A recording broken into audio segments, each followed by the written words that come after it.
ప్రముఖ గాయని ఆశా భోస్లే కన్నుమూశారు. ముంబై బ్రీచ్ క్యాండీ హాస్పిటల్లో చికిత్స పొందుతూ మృతి చెందారు. ఆమె 1000కి పైగా బాలీవుడ్ చిత్రాలకు పాటలు పాడారు ఆశా భోస్లే.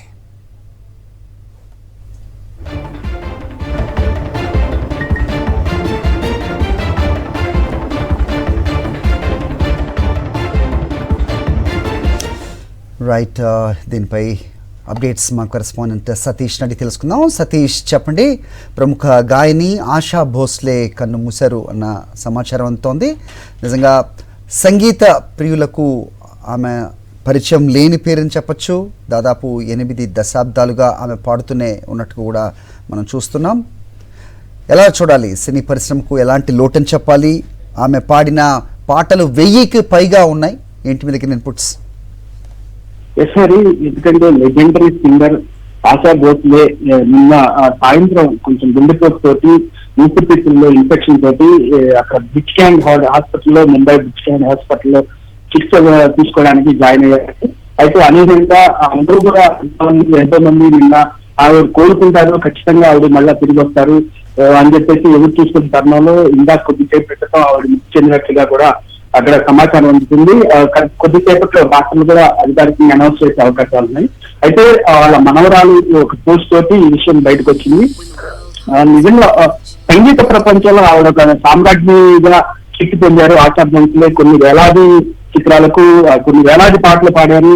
8 దశాబ్దాల సుదీర్ఘ కెరీర్లో హిందీ, మరాఠీతో పాటు పలు భాషల్లో కొన్ని వేల పాటలు పాడి ప్రతి ఒక్కరు అంటే సినీ సంగీత ప్రపంచంలో ఆవిడికి ఒక హృదయంలో సుస్థిరమైన స్థానాన్ని సంపాదించుకున్నారని చెప్పుకోవాలి.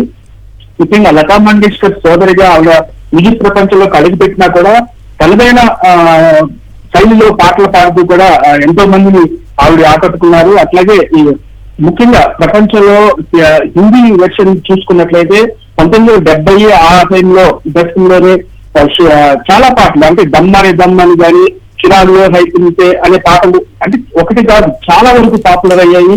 అట్లాగే ఒక వరవడిని తీసుకొచ్చారు. మహమ్మద్ రఫీతో కలిసి ఆవిడ పాడిన మాంకే సాత్ తుమ్హారే సర్హద్ బగానా అనే ఇలాంటి పాటలు అంటే ఆర్బి బర్మన్ సంగీతార్థుల్లో పాడిన పాటలు కానీ ఇలాంటి ఒక ట్రెండ్ సెట్ చేశారు ఆవిడ. ఆజా ఆజా షియాతు ఆబ్ ఆజా అని ఈ పాటలతోటి ఆవిడ ఒక ట్రెండ్ సెట్ చేశారని చెప్పుకోవాలి. ఎందుకంటే లతా మంగేష్కర్ ఒకవైపు ఉంటూనే ఒక సోదరిగా ఆవిడ ఇంకొక వైపు ఈవిడ తనదైన శైలిలో అనేక బాణీలు పాడుతూ కూడా ఎంతో మందికి దగ్గరయ్యారు. ముఖ్యంగా మనం చెప్పుకోవచ్చు ఈ దశకం అంటే ఈ టైంలో కూడా మొన్న రీసెంట్ గా దుబాయ్ లో కూడా ఆవిడ పాడిన పాటలు జంజీ మనసుల్ని గెలుచుకున్నాయని చెప్పుకోవాలి. మనం చెప్పిన విషయాల్లో నిజంగా ఆవిడ లేని లోటు అనేది చాలా తీరని లోటు అనే చెప్పుకోవాలి సినీ ప్రపంచానికి. అలాగే ఈ తెలుగుకి సంబంధించి కూడా చాలా మంది కూడా చాలా ఈ వార్త తెలియంగానే చాలా షాక్ గురయ్యారు. ముఖ్యంగా సింగర్స్ అసోసియేషన్ సంబంధించి చాలా మంది కూడా ఇది చాలా తీరని లోటు, ఎందుకంటే అమ్మ ఉంటది అనుకున్నాం కానీ ఇలాంటి వార్త రావట్లేదు, మేము జీర్ణించుకోలేకపోతున్నాం అన్నారు సంగీత సినీ సంబంధించిన మ్యూజిక్ డైరెక్టర్స్ కానీ ఎవరైనా కూడా. నిజంగా ఆవిడ లేని లోటు అనేది చాలా తీరని లోటు అని చెప్పాలి. అది రైట్, అంటే దాదాపు 12,000 పాటలు అలాగే 20కి పైగా భాషల్లో ఆమె పాడారు. సో నిజంగా ఒక లెజెండరీ ఇవాళ లేరు అనేది మనకు తెలుస్తోంది. అయితే లతా మంగేష్కర్ పోయిన లోటు ఆశా భోస్లేలో కూడా చాలా మంది చూసుకునే ఉన్నారు. ముఖ్యంగా ఆశా భోస్లే గజల్స్లో ఎంత ప్రసిద్ధో ప్రస్తుతం ట్రెండ్ సెట్టర్స్గా ఉండే మ్యూజిక్ డైరెక్టర్స్తో కూడా అంతే హుషారుగా ఆమె పాడిన పాటలు కూడా ఎంతో అలరించాయని చెప్పడం నిజంగా అతిశయోక్తి కాదు. ఇంకా ఏ అప్డేట్స్ ఉన్నాయి మీ దగ్గర సతీష్? ఎందుకంటే ఈ పాడిన పాటలకు కానీ పద్మ విభూషణ్ అవార్డులు కానీ, దాదాసాహెబ్ ఫాల్కే లాంటి ప్రతిష్టాత్మక అవార్డుల్ని సొంతం చేసుకున్నారు. దాదాపు 7 సార్లు ఫిల్మ్ఫేర్ అవార్డుని సొంతం చేసుకున్నారు. 2 సార్లు నేషనల్ అవార్డుని కూడా గెలుచుకున్నారు. అంటే తన కెరీర్ లో ఒక అంటే సినీ సంగీత ప్రపంచంలోకి అడుగుపెట్టిన ఈవిడి తనదైన బాలీతోటి తనదైన శైలిలో పాటలు పాడుతూ ముఖ్యంగా యువతలో ట్రెండ్ సెట్ చేశారని చెప్పుకోవాలి తన పాటలతోటి. అందుకని భారత అత్యున్నత పురస్కారమైన పద్మ విభూషణ్ అవార్డు కూడా ఆవిడకి రావడం, అట్లాగే దాదాసాహెబ్ ఫాల్కే లాంటి ప్రతిష్టాత్మక అవార్డులు కూడా సొంతం చేసుకోవడం, ఆవిడకి సంబంధించిన అంటే అన్ని భాషలో హిందీ కానీ చాలా జానపద కానీ మరాఠీ భాషలో కూడా గజల్స్ విషయాలు ముఖ్యంగా మనం చెప్పుకోవచ్చు ఒక ట్రెండ్ సెట్ చేశారని చెప్పుకోవాలి. ముఖ్యంగా ఆశా భోస్లేకి సపరేట్ ఒక ఫ్యాన్ బేస్ కూడా ఉంది. ప్రపంచవ్యాప్తంగా కూడా ఆవిడ పాటలను ఇష్టపడే వాళ్ళు ఒక సపరేట్ ఫ్యాన్ బేస్ ఉందని చెప్పుకోవాలి హరి. ఎందుకంటే ఆశా భోస్లే మామూలు 1942 నుంచి కూడా ఆవిడ ఎంటర్ అయినా 1950 నుంచి ఆవిడకి స్టార్డమ్ రావడం ప్రారంభించింది. అట్లాగే ఎస్డి బర్మన్ తర్వాత మహమ్మద్ రఫీ వీళ్ళతో పాడిన పాటలని ఒక ట్రెండ్ సెట్ చేశాయని చెప్పుకోవాలి. నిజంగా చెప్పుకోవచ్చు.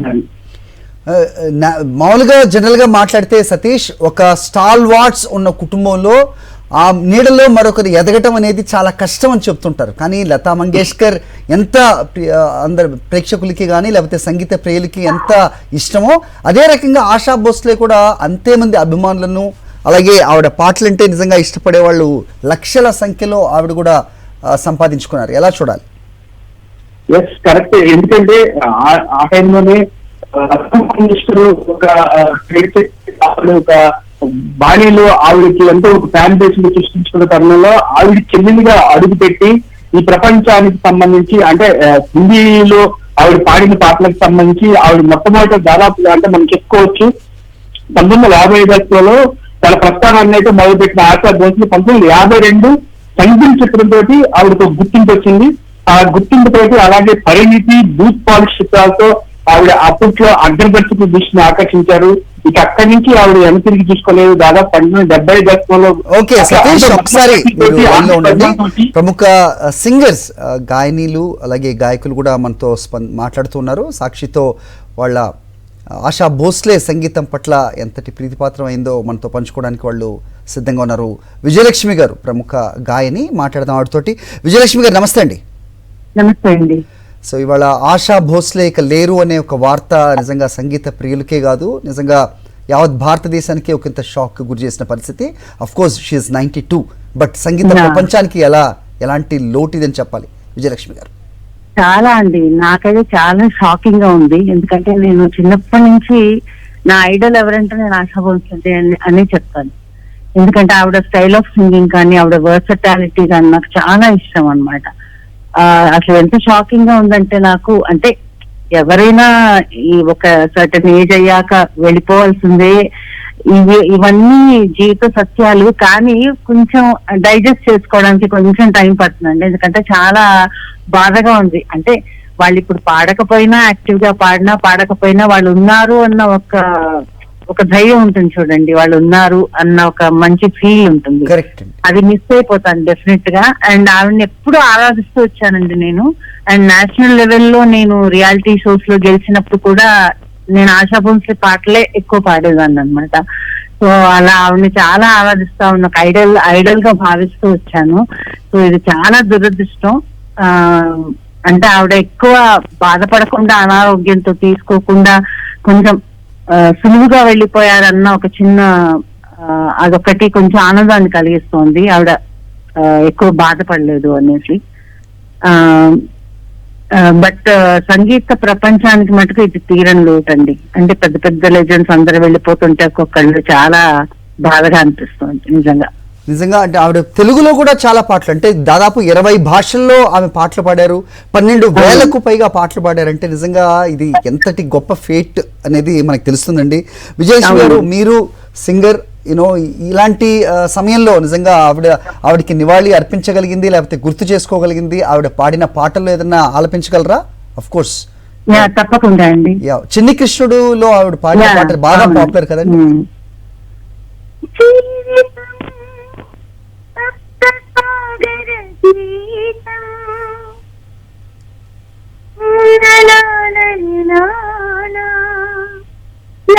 నాకు గుర్తుకోవట్లేదు. అర్థమైంది మ్యామ్. సో సంగమించే చోట కళ ఇలా సంగమించే చోట. అద్భుతమైన పాటలండి. ఒక్క పాట, 2 పాటల. ఇంకా హిందీలో, మరాఠీలో పాటలు చూసుకుంటే అబ్బా ఆణిముత్యాలండి అవి. ఇంకా అటువంటి సింగర్ మళ్ళీ పుట్టారండి. Great soul, great human being, great singer అంతే. పద్మ విభూషణ్ నుంచి దాదా పాల్కే అవార్డు వరకు కూడా ఆమెని అలరించాయంటేనే నిజంగా ఆవిడ గొప్పతనం మనం చూస్తాం విజయలక్ష్మి గారు. అవునండి. సో బాలసుబ్రహ్మణ్యం గారు ఆవిడకి కూడా దాని- చాలా సందర్భాల్లో ఆవిడకి నివాళి ఆవిడది చాలా అర్పిస్తున్నానండి. టిపికల్ వాయిస్ అని చెప్తుంటారు. ఒక సింగర్ గా మీరు చెప్పండి, ఆవిడ వాయిస్ లో ఉన్న ప్రత్యేకత ఏంటి విజయలక్ష్మి గారు? ఆవిడ వాయిస్ లో ఉన్న ప్రత్యేకత ఏంటంటే ఆవిడ ఇప్పుడు మన జానకి గారి లాగా, సుశీల గారికి జానకి గారికి సేమ్ అదే తేడా లతా గారికి ఆశా గారికి ఉంది. అంటే లతా గారి వాయిస్, సుశీల గారి వాయిస్ డివైన్ వాయిసెస్, అవి దైవదత్తం అన్నమాట. అటువంటి వాయిస్ మళ్ళీ రావు. ఆశా భోంస్లే అండ్ జానకి గారు ఏంటంటే మంచి వాయిస్ తో పాటు ఒక వర్సిటాలిటీ, ప్రతి జానర్, ప్రతి ఎవ్రీథింగ్, మీరు ఏ మూడ్ చెప్పండి, ఏ అకేషన్ చెప్పండి, ఏ సందర్భం చెప్పండి, దానికి తగ్గట్టుగా పాడే ఆ వర్సిటాలిటీ అనేది ప్లస్ పాయింట్ అండి ఆశా భోంస్లేలో. ఇప్పుడు ఆశా భోంస్లే గారు అంటే జనరల్ గా ఒక జనరల్ పబ్లిక్ కి ఆవిడ పాడిన పాటలు అంటే ఏదో డాన్ లో పాటు ఏ మేరా దిల్, జవాని జానమన్, ఇట్లాంటి పాటలు, పియాతు, ఇలాంటి పాటలు అనుకుంటారు. కానీ ఆవిడ పాడిన గజల్స్ గాని, ఆవిడ పాడిన క్లాసికల్ గాని వింటే మర్చిపోతుందండి. అంటే ఇంత వేరియేషన్ లోనూ అంతటి టాలెంట్ చూపించడం అనేది చాలా గ్రేట్. ఎవ్రీ జానర్ పాడతారండి ఆవిడ. అటు జోల పాట నుంచి, మెలోడీ నుంచి, classical, ghazal, cabaret, western, pop, anything, any genre అవలీలగా పాడే గొంతు, అది ఆవిడలోని గ్రేట్నెస్. నాకు కూడా అలా ఉండాలని ఇష్టం. అందుకే నేను కూడా అన్ని రకాలు పాడాలని కోరుకుంటాను అనమాట. ఇప్పుడు అన్ని జానర్స్ ని టచ్ చేయాలి, మనం అన్ని రకాలు పాడగలిగి ఉండాలన్నది నాకు ఇష్టం అన్నమాట. సో అందుకే ఆవిడని ఫాలో అవుతాను నేను. థ్యాంక్ యూ విజయలక్ష్మి గారు స్పందించేందుకు. థ్యాంక్ యూ అండి. థ్యాంక్ యూ అండి. Thank you. 8 దశాబ్దాల సంగీత ప్రస్థానం. భారతీయ చలనచిత్ర సంగీత చరిత్రలో ఆశా భోస్లే పేరు మారుమోగే ఒక అధ్యాయం అని చెప్పాలి. సుమారు 8 దశాబ్దాలకు పైగా ఆమె తన గాత్రంతో కోట్లాది మందిని అలరించారు. 1943లో తన ప్రయాణాన్ని ప్రారంభించిన ఆశ వేల సంఖ్యలో పాడారు. కేవలం హిందీలోనే కాదు, దాదాపు 1 డజన్కు పైగా భారతీయ భాషల్లో, తెలుగుతో సహా ఆమె గొంతు వినపడింది. ఆమె మొదటి పాట 1943లో వచ్చిన మరాఠీ చిత్రం మాయాబాల్లో పాడారు. తర్వాత 1948లో హిందీ చిత్రం చునారియాలో సావన్ ఆయా అనే పాటతో బాలీవుడ్లో ప్రవేశించారు. ఆమె గానంతో పాటు ఆమె నటనలో కూడా తన ప్రతిభను చూపారు. 2013లో మే అనే మరాఠీ చిత్రంలో నటించారు కూడా. గానంతో పాటు వంటకాల్లో కూడా ఆమెకి ఆసక్తి. దుబాయ్, కువైట్ ప్రాంతాల్లో ఆమె పేరుతో కొన్ని రెస్టారెంట్లు కూడా ఉన్నాయంటే ఆమె మీద ఉన్న అభిమానం ఏ రకంగా ఉంటుందో అర్థం చేసుకోవచ్చు. ఇక ప్రైవేట్ ఆల్బమ్స్ నుంచి సినిమాల వరకు, దేశీయ స్టేజ్ షోస్ నుంచి అంతర్జాతీయ ప్రదర్శనల వరకు ఆమె ప్రస్థానం అప్రతిహతంగా సాగింది. ప్రపంచంలోని అత్యధిక పాటలు రికార్డ్ చేసిన కళాకారిణిగా 2011లో ఆమె గిన్నెస్ బుక్ ఆఫ్ వరల్డ్ రికార్డ్స్లో స్థానం సంపాదించుకున్నారు.